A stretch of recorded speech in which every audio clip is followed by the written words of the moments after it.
আমরা এই কার্বোভেজকে আমরা গ্যানগ্রিনাস কন্ডিশন, যখন গ্যানগ্রিন হয়ে যায়, এই যে ফাংশনাল ডিসঅর্ডার থেকে আস্তে আস্তে যে সিপিলিটিকের লাস্ট স্টেজে, ইনফ্লামেশনের ফার্স্ট স্টেজ ইকুয়াল টু সোরা, বাট ইনফ্লামেশন যখন লাস্ট স্টেজের দিকে যখন চলে যায় তখন সিপিলিটিক মায়োজম চলে যায়, এবং সিপিলিটিক মায়োজম কভার করে কখনো কখনো গ্যানগ্রিনাস কন্ডিশন যখন চলে যায় তখন কার্বোভেজ সেই জায়গাটাতে সাইকোটিক মায়োজম তৈরি করে বসে, অথবা সিপিলিটিকের জায়গাটা তো অবশ্যই তৈরি করে। অর্থাৎ কার্বোভেজ ম্যাক্সিমামই এই বইতেও আলাদাভাবে কার্বোভেজকে সেইভাবে করা হয়নি, এবং জর্জ ভিথুলকাস স্যার বলেছেন যে আমি যারা নবীন তাদেরকে ফিজিক্যাল জায়গার সিমটম এবং কমন সিমটম গুলো জানতে হবে, কিন্তু আমি আমার জীবনেও কার্বোভেজকে আমরা যে জায়গাটা থেকে পৌঁছাই, যে মানসিক আঘাতে, যেমন আমরা আর্নিকাকে ফিজিক্যাল আঘাত এবং মানসিক আঘাতে আর্নিকাকে ব্যবহার করেছি,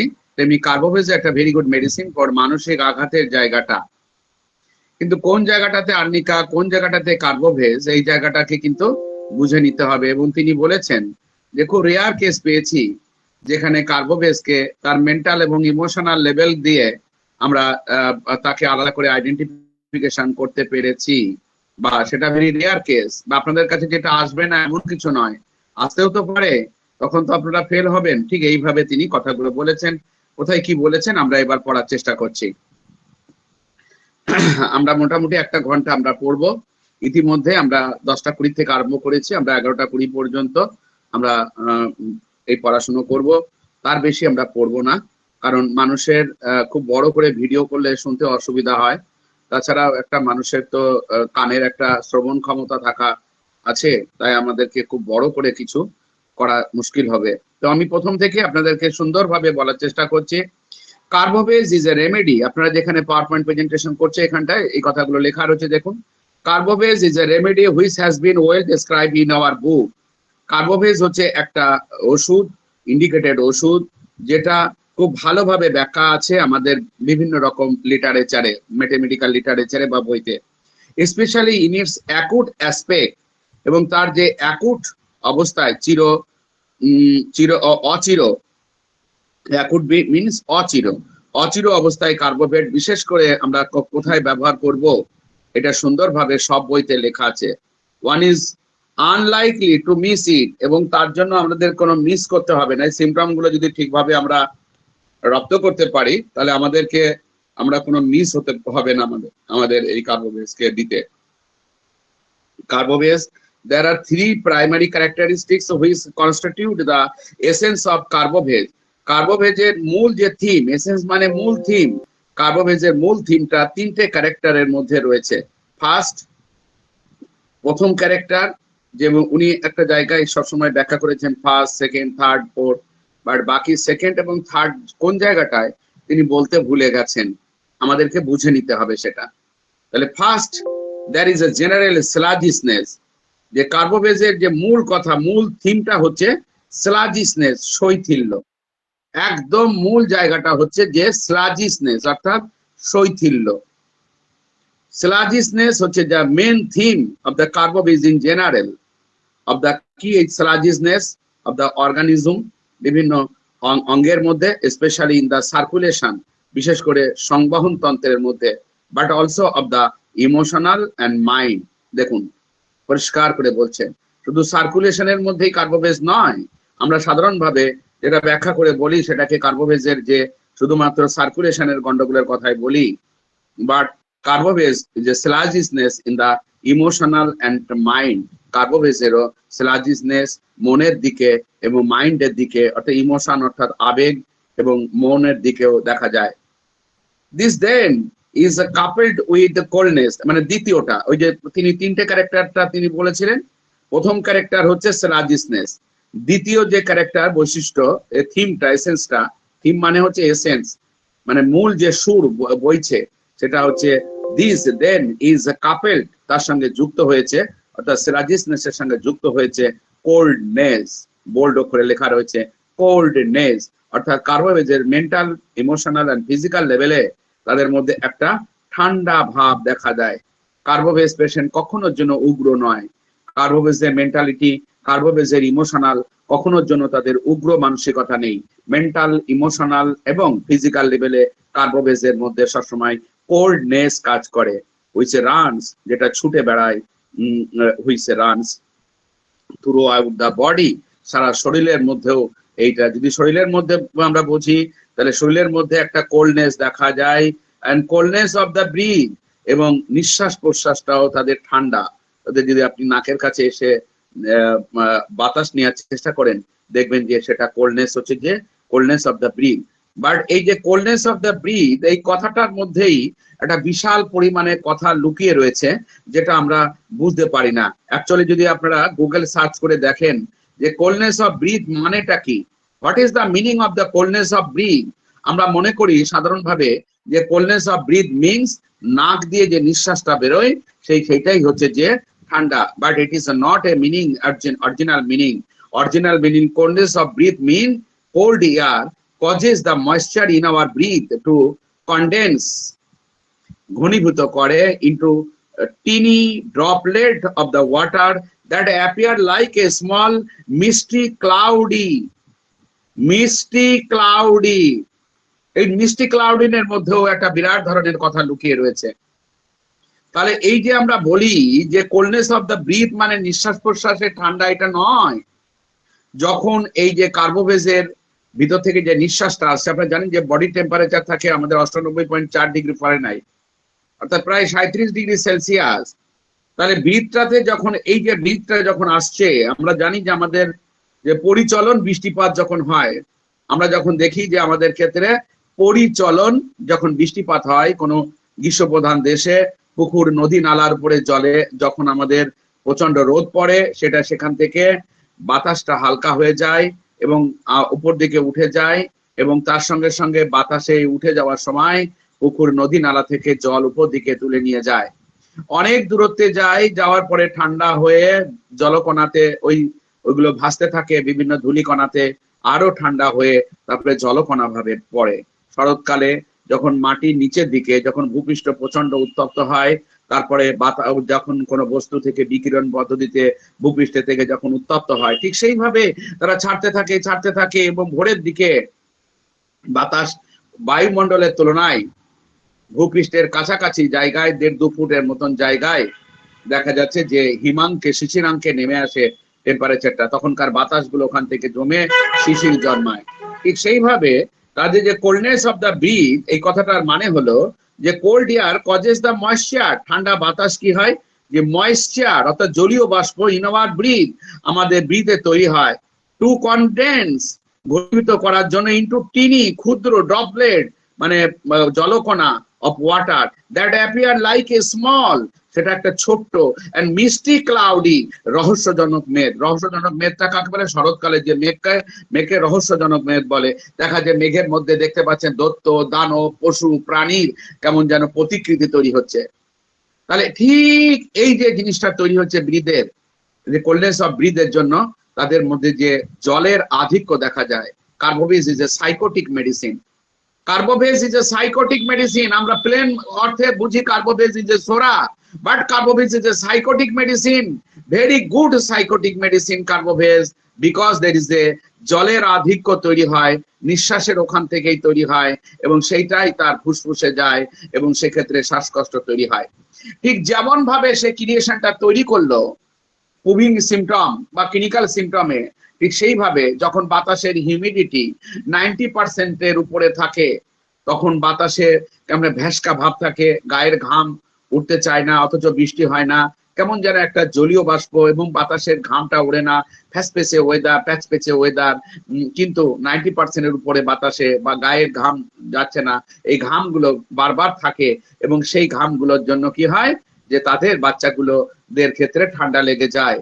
তখন আমরা কার্বোভেজ দিই। অর্থাৎ যখনই দেখবেন টেম্পারেচার 90% উপরে, তখন শিশুদের যখন শ্বাসকষ্ট দেখা দেয় এবং শুয়ে থাকলেই তাদের বাড়ে, রিকম্বেন্ট পজিশনে একটুখানি খাড়া করে দিলে শ্বাসকষ্ট কমে যাচ্ছে, তখন সার্কুলেশন, সম্ভবত জর্জ ভিথুলকাস স্যার বলছেন যে তুলে দিলে সার্কুলেশনটা বাড়ে, তার জন্যই হয়তো এই জিনিসটা হয়, বাচ্চাদের ক্ষেত্রে অ্যাগ্রাভেশন করে।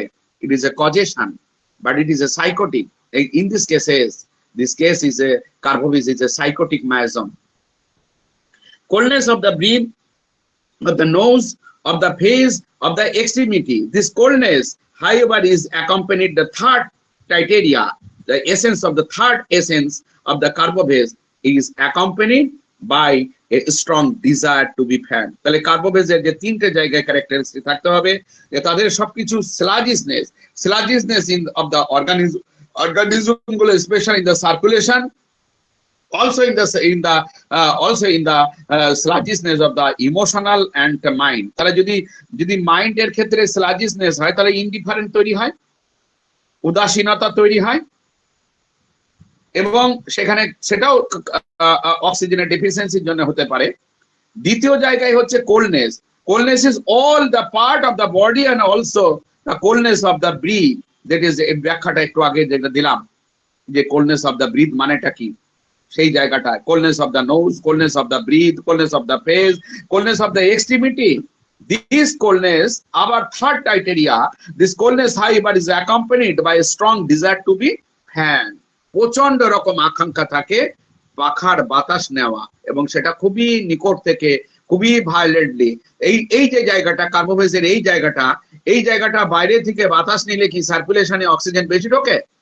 কখনো না। এটা মেন্টাল স্টেজ, ইমোশনাল একটা পয়েন্ট কার্বোভেজের, যে খুব দ্রুত বাতাস যদি মুখে লাগে তাহলে সেক্ষেত্রে তারা যেন রিলিফ পায় সব জায়গায়, সব ফিজিক্যাল কষ্ট, সব ইমোশনাল কষ্ট এবং সব মেন্টাল কষ্টর জায়গাগুলো রিলিফ পায়।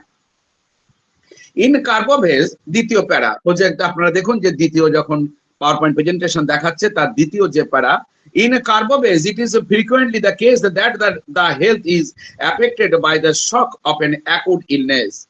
তাহলে কার্বোভেজের ক্ষেত্রে যখন তার অ্যাকুটনেস এর কন্ডিশন তৈরি হয়, হেলথ যখন অ্যাফেক্টেড করে, সেটা শক পায়, অ্যাকুট ইলনেস অফ শক, আঘাত। সেই জায়গাটা মেন্টাল লেভেল, সবসময় মনে করবেন mental layer, emotional layer and physical লেয়ারে তাদের অ্যাকুট ইলনেসটা শকের জন্য হচ্ছে। মেন্টাল লেয়ারও হয়, সেটা একটু পরে আপনাকে বলবো। কোনো একটা দুঃসংবাদ শুনলে যদি তার এরকম জায়গাটা হয় যে সে স্লাজিসনেস আরম্ভ হয়ে গেছে, ফিট হয়ে যাচ্ছে যে জায়গাগুলো, তাহলে আমাদের সেখান থেকে ডিফারেন্সিয়েশন করতে হবে অ্যাকোনাইটকে। কোনো দুঃসংবাদ শুনলে যদি কোনো নানা রকমের কমপ্লিকেশন তৈরি হয়, জেলসিমিয়ামকে, অ্যাকোনাইটকে, আমাদেরকে সেই রকম একটা মেডিসিন, তার নাম কার্বোভেজ। বাট কার্বোভেজের ক্ষেত্রে ইন্ডিভিজুয়ালাইজেশনের সিমটম গুলো আলাদা। সেই সিমটম গুলো কেমন একটু পরেই শুনতে পাবেন। By the shock of an acute illness, usually pneumonia. তাহলে নিউমোনিয়ার ক্ষেত্রে, সাধারণভাবে নিউমোনিয়ার ক্ষেত্রে carbo veg a very good medicine. এই যে কার্বোভেজ যে ভেরি গুড মেডিসিন, ইউজুয়ালি নিউমোনিয়ার ক্ষেত্রে সেখানেও তারা এই সিস্টেমের পরে, সার্কুলেশনের পরে একটা অ্যাকুট ইলনেস তৈরি করে থাকে। অর অ্যান্ড অ্যাক্সিডেন্ট হয়, শক অথবা অ্যাক্সিডেন্ট। তাই যদি কোনো মানুষ যদি অ্যাক্সিডেন্ট হওয়ার পরে অজ্ঞান হয়ে যায়, তাহলে আমরা সেখানে যে মেডিসিনটাকে ব্যবহার করি, বাচ্চাদের ক্ষেত্রে বলি যে আপনার মাকে জিজ্ঞাসা করি, আর্নিকা নিতে আসে, বাট আমরা বলি যে আপনার বাচ্চাটি কিছু সময়ের জন্য অজ্ঞান হয়ে গেছিল, বাচ্চা বমি করেছিল। যদি বাচ্চা অজ্ঞান হয়ে যায় বা বমি করে, তাহলে ব্রেনের যে তিনটে লেয়ার থাকে, পায়ামেটার, ডুরামেটার এন্ড অ্যারাকামেটার, PAD, অর্থাৎ ডি মানে ডুরামেটার বাইরের স্তর, তারপরে ডুরামেটার, তারপরে পায়ামেটার। এই পায়ামেটার স্তরে যখন সাবডুরাল রিজিয়ানে যখন কোনো হিমাটোমা তৈরি হয় বা আঘাত লাগে, তখনই তারা কিন্তু আনকনসিয়াস হয়ে যায়, বমি করে। সেখানে আমরা নেট্টাম সালফের কথা ভাবি, এবং সেখানে আর্নিকা ফার্স্ট স্টেজ, নেট্টাম সালফের কথা ভাবি। But Carbo veg is a very good medicine in this situation, যে কোনো ক্ষেত্রে অ্যাকুট শক অথবা অ্যাক্সিডেন্টালের ক্ষেত্রে, বিশেষ করে অ্যাকুট যে শক, নিউমোনিয়া যদি ফিজিক্যাল লেভেলে হয় নিউমোনিয়া, তাহলে নিউমোনিয়ার ক্ষেত্রে যে শক, সেই শক নিউমোনিয়ার জন্য সে একটা কলাপস কন্ডিশন তৈরি করছে, কলাপস ডাউন কন্ডিশন তৈরি করছে। নিউমোনিয়া যদি পেশেন্টের ক্ষেত্রে কার্বোভেজ দিতে হয়, তাহলে অর অ্যান অ্যাক্সিডেন্ট অথবা কোনো অ্যাক্সিডেন্টের জন্য the overall vitality lowered by a notch. যে ওভারঅল ভাইটালিটি, এই যে পেশেন্টের যে ওভারঅল ভাইটালিটি কি লোয়ার্ড, খুব নিচে নেমে যায়, বাই এ নচ। এই যে নচ কথার মানেটা কি? নচ মানে আমরা খাত, বাট এখানে যে নচ কথার মানে হচ্ছে টান টান উত্তেজনা। এইখানকার নচ কথার অর্থ the overall vitality is lowered by a notch ever since and accident. অর্থাৎ তাদের যে অ্যাক্সিডেন্টের তুলনায় তাদের টান টান উত্তেজনার কারণজনিত, অ্যাক্সিডেন্টাল বলেই হবে না। দেখছেন যে একটা গাড়ি, একটা দেখছেন যে কোন একটা মানুষ দেখছে যে নিশ্চিত রূপে মুখোমুখি কলিশন হবে, একটা গাড়ির সাথে একটা গাড়ির অ্যাক্সিডেন্ট হয়, এটা ড্রাইভাররা খুব ভালো বুঝতে পারে, প্যাসেঞ্জারও বুঝতে পারে, বিশেষ করে ট্রেনের ক্ষেত্রে। তো সেখান থেকে সে অজ্ঞান হয়ে গেল এবং কলাপস ডাউন হয়ে গেল। This is the case of the accidental case. But এটা কি ইমোশনাল শক।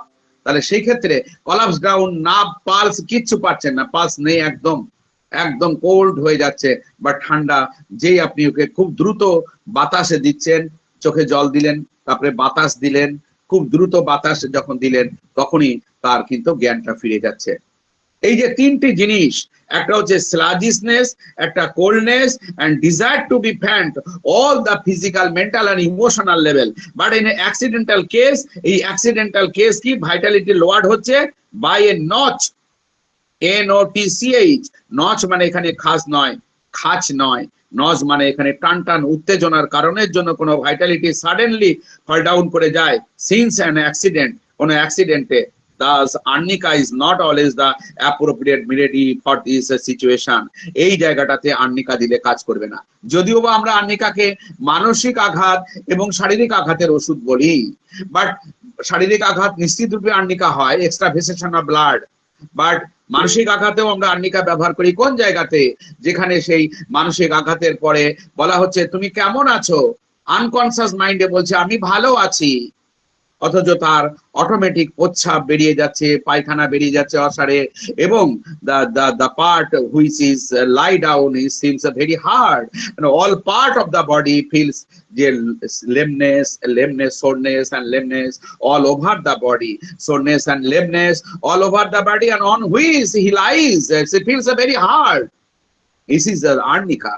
বাট এই ক্ষেত্রে একটা মুখোমুখি একটা সংঘর্ষ তৈরি হচ্ছে, বা কোনো অ্যাক্সিডেন্ট হবে, একটা বাচ্চাটা একটা পাহাড়ে চূড়ান্ত জায়গায় পৌঁছে গেছে, আর একটুখানি 1 সেকেন্ডের জন্য যদি তাকে না ধরা হয়, সে হামাগুড়ি দিয়ে ওখান থেকে গভীর খাতের মধ্যে পড়ে যাবে।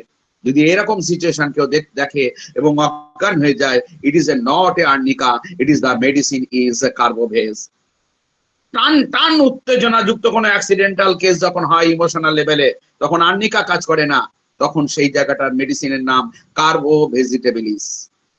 Arnica is not always the appropriate remedy for this situation. You may study such a case and discover that কি বলছে, you may study, তোমরা এটা নিয়ে পরীক্ষা করতে পারো, you may study such a case, এরকম একটা কেসে, and discovered that there are too few symptoms to prescribe any other remedy। এইরকম পজিশনে অন্য কোনো মেডিসিন নেই, অন্য কোনো মেডিসিনে। একটা চূড়ান্ত জায়গায় আলোচনা করছি, এখন কেউ হাত তুলবেন না। তো you may study such a case, হাত বন্ধ করুন। এখন একটা খুব ভাইটাল জায়গায় পড়াচ্ছি, জীবনে কখনো তো এরকম ভাবে পড়িয়েছে কেউ কার্বোভেজ? তো আমি কয়েকদিন আগেই দেখলাম কোন একটা জায়গা কার্বোভেজ পড়িয়েছে, বাট এই কার্বোভেজকে কি এরকম পর্যায়ে কখনো পড়াতে দেখেছেন বা কি কখনো শুনেছেন বক্তব্য? তাই এখন কেউ হাত তুলবেন না। নিত্যানন্দ হাত তোলা রয়েছে, হাতটা বন্ধ করুন, একদম হাত নেব না এখন। You may study such a case, you may study such a case, তোমাকে অবশ্যই এই জায়গাটা থেকে নিয়ে তোমাকে স্টাডি করতে হবে, and discover that, এবং তোমাকে আবিষ্কার করতে হবে যে there are too few symptoms to prescribe any other remedy। এই রকম সিচুয়েশন যে মেটেমেডিকার ক্ষেত্রে ভেরি রেয়ার মেডিসিনের মধ্যে রয়েছে, নেই বললেই চলে এমন মেডিসিনের মধ্যে রয়েছে, বা থাকলেও হয়তো আরেকটি মেডিসিনের মধ্যে রয়েছে, এত হাজার হাজার হোমিওপ্যাথিক ওষুধের মধ্যে। বাট ইউ সি, কিন্তু তোমরা কি দেখতে পাবে এরকম সিচুয়েশন করলেও? ইউ সি সেই তিনটে কথা, coldness, sluggishness and desire to be fanned, এটা থাকতেই হবে। কার্বোভেজ প্রেসক্রাইব করতে গেলে এই তিনটি পয়েন্ট থাকতেই হবে, স্লাজিসনেস, coldness and to desire to be fanned. It is the essence of the carbo veg। তাহলে আমরা তারপরে চলে আসছি যে সেখানে কি থাকবে, কোল্ডনেস থাকবে, উইকনেস থাকবে, অ্যান্টি ইমোশনাল ইনডিফারেন্স। একটু আগেই বলেছি কার্বো ভেজের যে স্লাজিসনেস, ইমোশনাল জায়গাও তারা ইনডিফারেন্স কখনো যদি আপনি আনতে পারেন, যদি খুঁচিয়ে খুঁচিয়ে এটা মেডিসিন হচ্ছে নাকি ওটা হচ্ছে নাকি এটা দিয়ে ট্রিটমেন্ট করেন, সেটা কখনোর জন্য কাম্য নয়। তাহলে কি হচ্ছে যে তিনি বলছেন এই রকম একটা ভেরি রেয়ার কেস যেখানে সেক্ষেত্রেও আপনি দেখবেন যে কোল্ডনেস, উইকনেস, ইমোশনাল ইনডিফারেন্ট থাকবে, মানসিক ভাবে আবেগগত ভাবে তারা উদাসীন থাকবে। This is enough. তাহলে আমরা যখনই কোনো উদাসীনের মেডিসিন দেখি তখনই আমরা সিপিআর সঙ্গে তুলনা করি, আমরা কোনো উদাসীনের মেডিসিন দেখি আমরা ফসফরিক অ্যাসিডের সঙ্গে তুলনা করি, বা প্রত্যেকটা জায়গার সিমটম আলাদা, প্রত্যেকটা ওষুধই আলাদা, এবং প্রত্যেকটা পেশেন্ট যখন আপনাদের কাছে আসবে, প্রত্যেকটা পেশেন্ট প্রতিদিনকার প্রত্যেকটা পেশেন্ট ইন্ডিভিজুয়াল পেশেন্ট, কখনোর জন্য কারোর সাথে মিলাবেন না যে আমি সারিয়েছি। তাই হোমিওপ্যাথ ডাক্তারদের হতে হবে এই রকম স্বচ্ছভাবে, কচুর পাতাতে জল পড়লে যেমন কচুর পাতাতে কখনো জল লেগে যায় না, হোমিওপ্যাথ ডাক্তারদের এইভাবে বায়াসনেস ভাবে ট্রিটমেন্ট করতে যদি পারেন, তবে আপনি একজন সাকসেস হোমিওপ্যাথ, ক্লাসিক্যাল হোমিওপ্যাথ। এটা খুব একটা কঠিন জিনিস নয় যে এটা এই জায়গাটা পৌঁছাতে, শুধু একটু সাধনা করুন। This is enough to prescribe carbo বেজ। In many of the book, অনেক বইতে this is said that এটা বলা হয় যে Carbo veg is prescribed after an illness or accident.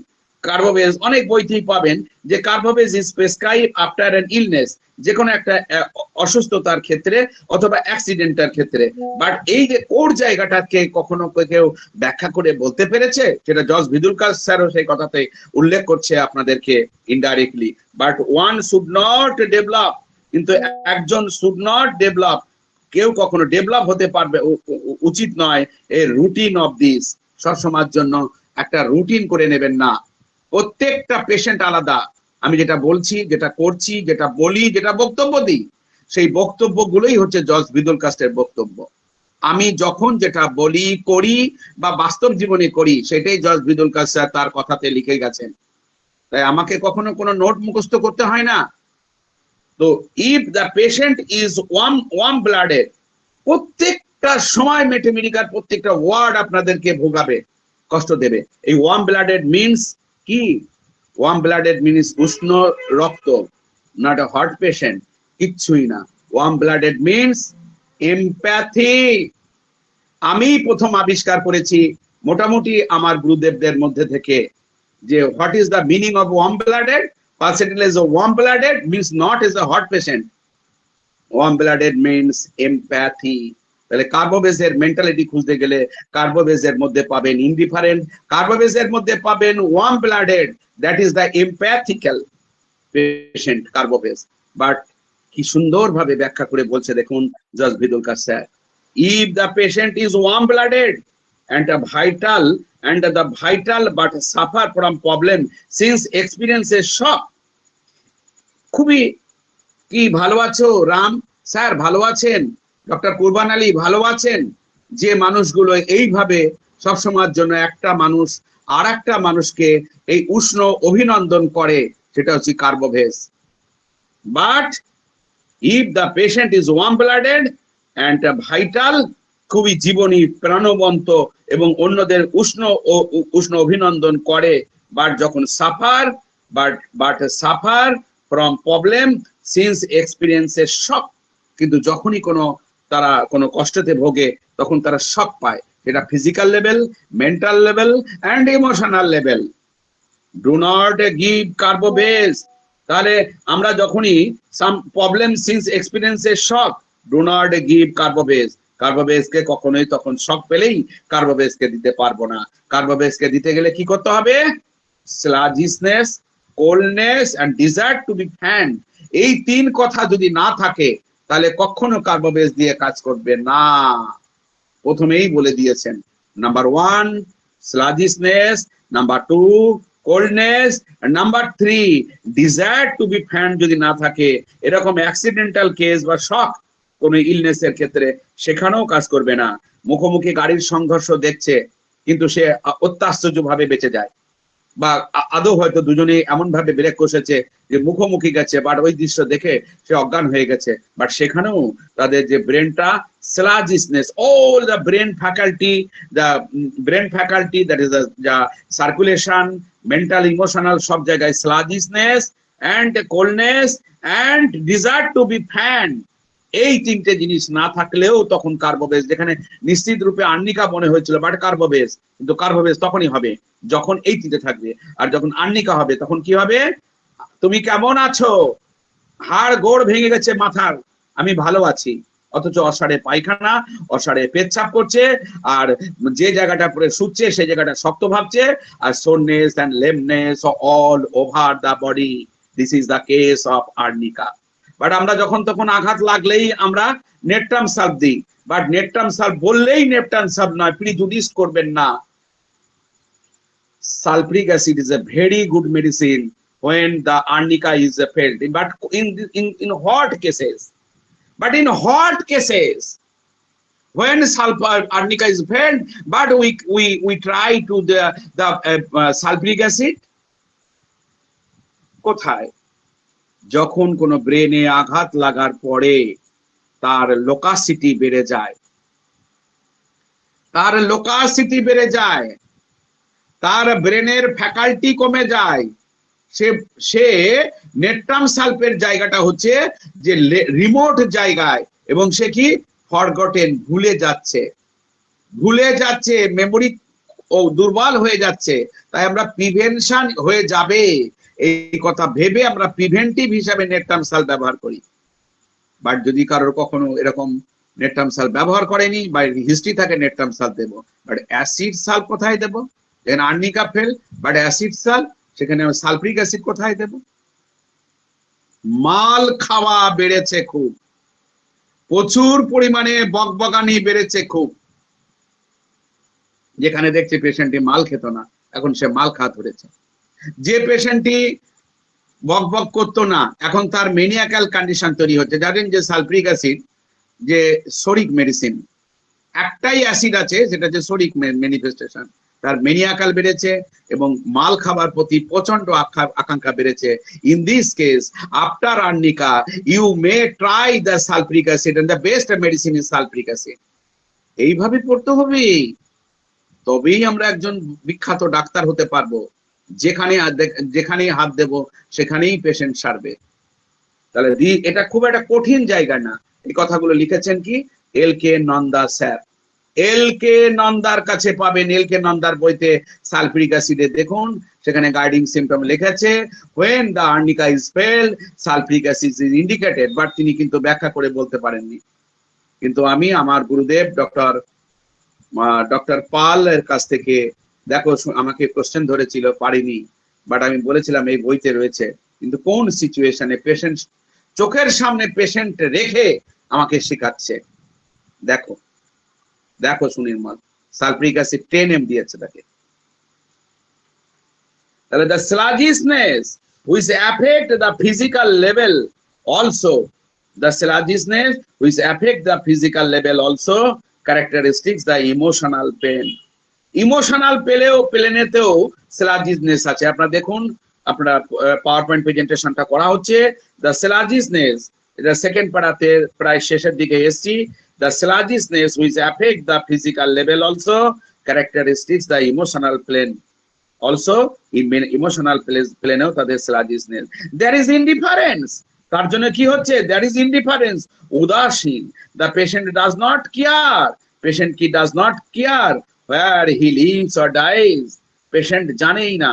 Patient এখানে পরে উনি বলবেন যে পেশেন্ট যখন মরে যাচ্ছে তার কোনো খেদ নেই, মরে যাচ্ছে, মরে যাবে, রোগ হয়েছে, মরে যাব। বাট এখানে যদি আর্সেনিকের সঙ্গে তুলনা করি তাহলে কি হবে? বাঁচার জন্য তাগিদ করতে থাকে। বড় ডাক্তার নিয়ে যাও, হোমিওপ্যাথ হবে না, অ্যালোপ্যাথিক হবে না, হোমিওপ্যাথ হবে না, কবিরাজ হবে না, গঞ্জে নিয়ে যাও, বড় হসপিটাল নিয়ে যাও, এইসব করতে থাকবে। বাট সেইখান থেকে যদি কার্বো বেজ হয় তাহলে কি করবে? ইমোশনাল লেভেলে কি করবে? There is indifference. আঘাত লেগেছে, কোন একটা আঘাত বা কোন একটা মানসিক আঘাত লেগে indifference. The patient does not care, একদম যত্ন নেবে না নিজেকে বাঁচানোর জন্য। Where he lies, whether he lies lives, সে কি বেঁচে আছে না মরে আছে, এই জায়গাটাই সে নিজেরা বুঝতে পারে না। ইমোশনাল লেভেল, আনকনসিয়াস মাইন্ডে তাদের মধ্যে ইনডিফারেন্স তৈরি হয় যে তারা বেঁচে আছে না মরে আছে। বাট আর্নিকা করলে এখানে কি বলা হতো? আর্নিকাকে বলা হতো তুমি কি ভালো আছো, তুমি কেমন আছো, আমি ভালো আছি। বাট এই যে জায়গাটা আর্নিকার ক্ষেত্রে, এই যে জায়গাটা কিন্তু ইমোশনাল লেভেল নয়। আর্নিকার ক্ষেত্রে minded, it is a physical level. ওরা ঘাটাঘাটি পছন্দ করে, হাইপার সেন্সিটিভ ব্যথাতে। তাই থেকে ঘাটাঘাটি করবে। আনকনসিয়াস মাইন্ড দিয়ে বলছে যে তুমি কেমন আছো, ভালো আছো, তাহলে ঘাটাঘাটি করবে না। একটা পেশেন্ট, একটা বুড়ো যদি বসে থাকে, কোনো একটা বাচ্চারা খেলা করছে, তার হাঁটুর কোনো ব্যথা, রিমাটিজম, সেক্ষেত্রে তার ওই খেলার জায়গাটা থেকে বৌমা বলেছে তুমি একটু দেখো বাবা, বসে বসে দেখো যারা ওরা দুষ্টুকো না করে বা কোথাও জলে টলে না পড়ে যায়, কোথাও না যায়। ও দূরে দাঁড়িয়ে খেলা দেখবে, বাট বলবে এই তোরা কাছে আসিস নে, কাছে আসিস নে, আমার হাঁটুর ব্যথা। তার খেলছে তারা অনেক দূরে, আমার বলছে না এদিকে না আসে। Very much hyper sensitivity, physical লেভেলে হাইপার সেন্সিটিভিটি হচ্ছে arnica. But Carbo veg, there is indifference. The patient does not care whether he lives or dies. The apathy, this apathy is somewhat like that of phosphoric acid. এদের যে এই অ্যাপ্যাথিটা, এই উদাসীনতাটা কেমন, somewhat like that of phosphoric acid. আমরা phosphoric অ্যাসিডকে উদাসীনতার last medicine বলি। আমরা phosphoric অ্যাসিডকে উদাসীনতার শেষ medicine বলি। বাট বিশেষ সিচুয়েশনে ফসফরিক অ্যাসিডকে র্যাঙ্কিং করে চলে যায় কার্বোভেজ। বাট আমরা শুধু কার্বোভেজকে কি দিই, গ্যাসের ওষুধ না, কার্বোভেজকে লাইকোপোডিয়াম, কার্বোভেজ, আর একটা কি যেন মেডিসিন, লাইকোপোডিয়াম, চাইনা, আর কার্বোভেজ। কার্বোভেজ নাক্স ভূমিকা, কি তুলনা করি কার সাথে, কার্বোভেজ নাক্স ভূমিকা, তাই না? বাট এইসব কথাগুলো কি শুনতে পাচ্ছেন বিভিন্ন অ্যাপের মানুষরা, যে কার্বোভেজকে কিভাবে পড়তে হয়? এই সূক্ষ্ম থেকে সূক্ষ্মতম জায়গাগুলো শিখতে হবে। তাহলে this apathy is somewhat like that a phosphoric acid. কোথায় ফসফরিক অ্যাসিড আর কোথায় কার্বোভেজ? হ্যাঁ, সোডা মেডিসিন বলে ছেড়ে দেয়, কার্বোভেজের সোডা। বাট কার্বোভেজকে একটু আগে দেখালাম যে সাইকোটিক মেডিসিন, কার্বোভেজকে সিপিলিটিক মেডিসিন দেখালাম একটু আগে, যে যেখানে গ্যানগ্রিনাস কন্ডিশন, যেখানে কার্বো এনিমেলিসের র্যাঙ্কিং করে কার্বোভেজ। বাট তিনটে কথা, sluggishness, coldness, and a desire to be fan in all the physical level, mental level, and emotional level. The patient may be give. তারপর আমরা আবার এগিয়ে যাচ্ছি। The patient may be given good news. Patient may be given, তাকে may be given মানে দেওয়া যেতে পারে good news, but is incapable of feeling of cheerful. সে মরে গেছে না বেঁচে গেছে তাই জানে না, আনকনসিয়াস মাইন্ডে। তাই বলছে but is incapable of feeling of cheerful about it even after the bad news. He or she say it does not matter, আমার কোনো ব্যাপার নেই। ভাবুন, শুধু কার্বোভেজকে নিয়ে শুধু ভাবুন। আমার টিপিক্যাল কেসগুলো আছে, পরে বলবো। আমি একটা নির্দিষ্ট সময় পড়ার পরে আমি 2-4টে কেস বলবো আপনাদেরকে, যে পিকুলিয়ার কেসগুলো দিয়ে আপনারা ভাববেন যে কার্বোভেজ কোন জায়গায় ব্যবহার করা হয়। গ্যাসের জন্য কার্বোভেজ ব্যবহার করা হয়, তাই তো। sluggishness of the mental level, sluggishness, next প্যারা, এখানে দেখুন পাওয়ারপয়েন্ট প্রেজেন্টেশন করানো হচ্ছে। sluggishness of the mental level manifested dullness of the mind. মনের দিক থেকে প্রচন্ড রকম অলসতা তৈরি হয়। The mind is slow to comprehend, তারা একদম কিছু বুঝতেই চায় না, বুঝতে পারে না। The patient cannot concentrate, কোনো মনোযোগ দিতে পারে না, cannot do the usual work, কোনো স্বাভাবিক কাজকর্ম করতে চায় না, because the mind is so functioning properly, যে because the mind is not functioning properly, কারণ একদম ঠিক ভাবে তার ব্রেন কাজ করে না। there is indecision or irresolution, সেখানে কোনো ডিসিশন নিতে পারে না বা কোনো সমস্যার সমাধান করতে পারে না। This mental condition seems to result from inadequate oxygenation of the brain. সম্ভবত এই যে জায়গাটা, যে ব্রেনের কোনো ডিসিশন নিতে পারে না, কোনো সমাধান করতে পারে না, ব্রেনটাকে কেমন ডাল ফাংশনিং করে, এই জায়গাটা গুলোর মধ্যে সম্ভবত অক্সিজেনের, ব্রেনে অক্সিজেন অভাবজনিত কারণের জন্য হয়, সম্ভবত বলেছেন। This mental condition seems to, হতে পারে, result from the inadequate oxygenation of the brain, the circulation is slide এবং স্লাজিস, তাদের সংবহন তন্ত্র প্রচন্ড অলস, so not enough oxygen reaches the brain, তার ফলে ব্রেনে অক্সিজেন যাচ্ছে না। It is interesting that এটা খুবই ইন্টারেস্টিং যে there is a spell of loss of memory in a carbo base থেকে থেকে খেপে খেপে মেমোরি এই যেন হঠাৎ এই কত ব্রেন কত ভালো আবার দেখা যাচ্ছে কিচ্ছু নেই পেশেন্ট বলে না যে ডাক্তার বাবু আমার ছেলে দেখেন কখনো এই পড়াশোনা ভালো এই বেশ কিছুদিন পড়াশোনা ভালো এক সপ্তাহ দেখেন আর কিচ্ছু পারছে না কোনো ব্রেনে কোনো ফ্যাকাল্টি নেই কোনো ডিসিশন নিতে পারছে না কোনো অঙ্ক করতে পারছে না কোনো রেজলিউশন করতে পারছে না কেন উদাসীন হয়ে পড়ে থাকছে this is the case it is not anacardium যদি হতো তাহলে সে কি করতো সেই ধরনের মানুষটা কি করতো একবার গালাগালি করছে একবার শপথ দিচ্ছে দুটো হুইল তার কাজ করছে এবং অ্যানাকার্ডিয়াম ক্ষেত্রে কন্টিনিউয়াসলি ব্রেন ফল ডাউন করতে শুরু করেছে anacardium very good medicine for বাচ্চাদের ক্ষেত্রে যখন তারা একদম ব্রেনের কাজ করে না সেক্ষেত্রে sulphur is a very good medicine but কার্বোভেজের ক্ষেত্রে প্রখর ব্রেন আবার স্টপ থেমে থেমে থেমে থেমে ঠেলা গাড়ি বোঝেন পিছন দিকে ঠেললে খানিক ঠেলে তারপরে আবার যায় আবার স্ল্যাজিস হয় তাই কার্বোভেজের ক্ষেত্রে spell of loss of memory in carbo veg the patient suddenly loses his memory for a time হঠাৎ করে তার ব্রেনের সমস্ত ফ্যাকাল্টি কমে গেছে কিচ্ছু বুঝছে না কিচ্ছু অঙ্ক করতে পারছে না বাট যদি এটা কার্বোভেজ যদি এটা ক্যালকেরিয়া ফ্লোর হতো তাহলে কি করতো পার্কের থেকে ঘুরিয়ে নিয়ে আসার পরে আর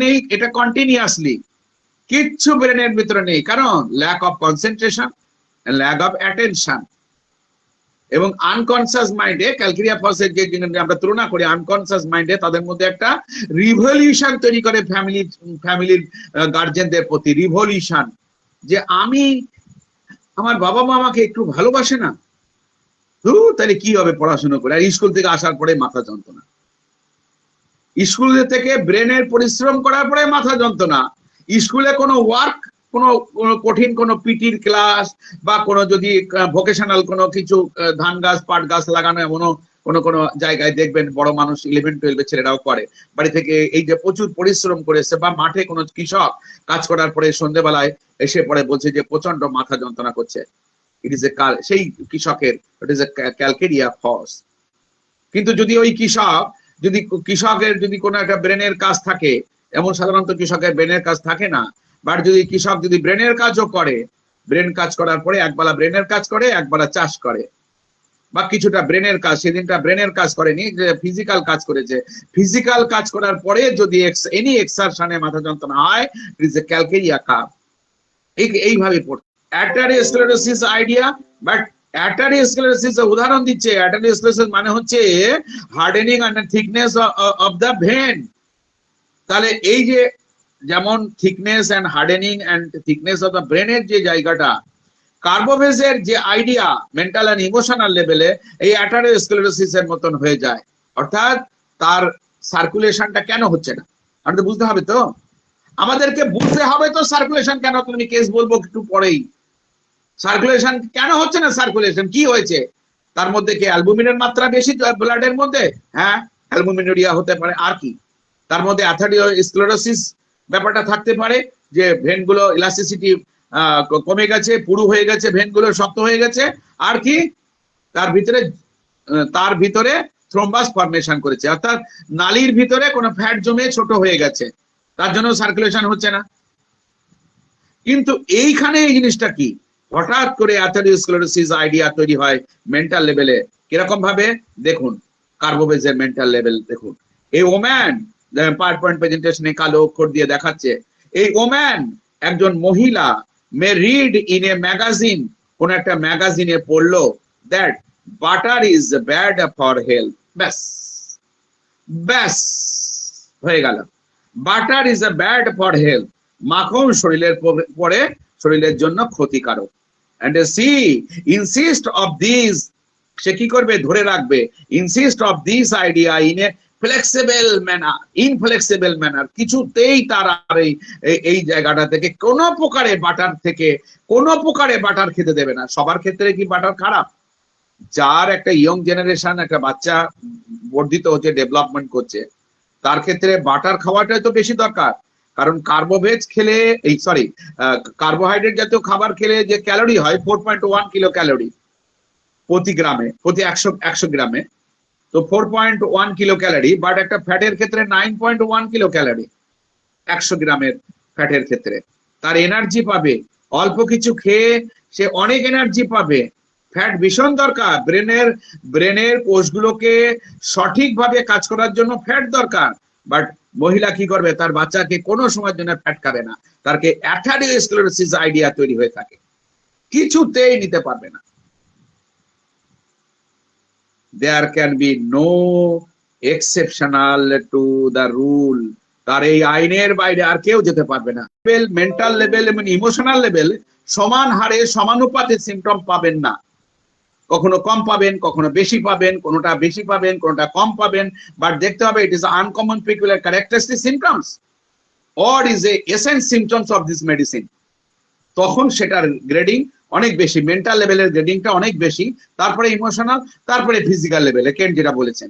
বাট তার থেকেও কথা যে এসেন্স কিনা, আপনি যেটা এতক্ষণ ধরে যে 1.5 ঘন্টা ধরে আপনি যে কেস্টিকিনটা করলেন, আমি একটু আগেই কেস্টিকিন করলাম কি, যে পেশেন্টটি আজ থেকে 6 বছর আগে তার বাচ্চা হতো না, তাকে এমনি বাচ্চা হয়েছে, তার বাচ্চা হয়েছে, যে পরের বাচ্চাটার হচ্ছিল না, বাট পরের বাচ্চাটা হয়েছে। প্রথম বাচ্চাটাকেও ট্রিটমেন্ট করেছি এক্সিমা দিয়ে, সবকিছু মেনস্ট্রুয়েশন, মাকে ট্রিটমেন্ট করেছি, সেই মেয়ে এখন প্রায় 6-7 বছর হয়ে গেছে, 6 বছর 7 বছর। আজকে আমার কাছে এসেছে মুখের ভিতরে কিছু ব্রণ উঠেছে, ব্রণ মতন উঠছে এবং কালো হয়ে যাচ্ছে জায়গাটা, আর তার রাইট সাইডের সার্ভাইকাল স্পন্ডিলোসিস আপ টু একদম আঙ্গুল পর্যন্ত তার ব্যথা নেমে আসছে এবং গ্রিপিং করতে পারছে না, কোনো শক্তি নেই। ভাবুন, আমি মাত্র 15 মিনিট শুনেছি, হ্যাঁ যা বলছি তো বলছে হ্যাঁ, যা বলছি হ্যাঁ, নেট্রামিউর যে মেন্টাল লেভেলের যা কথা বলছি বলছি হ্যাঁ, ফিজিক্যাল লেভেলের 2-4টে কথা শোনার পরে আমি মেন্টালে চলে গেছি। আমি কিন্তু পুরোনো খাতা তার বের করিনি, আমি নতুন করে কেস্টিকিন করেছি। ক্ষেত্রে এসেছিল আমার কাছে অন দা ফিজিক্যাল লেভেল। আমরা আর একটু এগিয়ে যাই, আর একটুখানি আমরা এগিয়ে যাই, নাহলে পরের দিন আমাদেরকে প্রেশার হবে, এটা পার্ট 2 করতে হবে, 2টো পার্ট করতে হবে।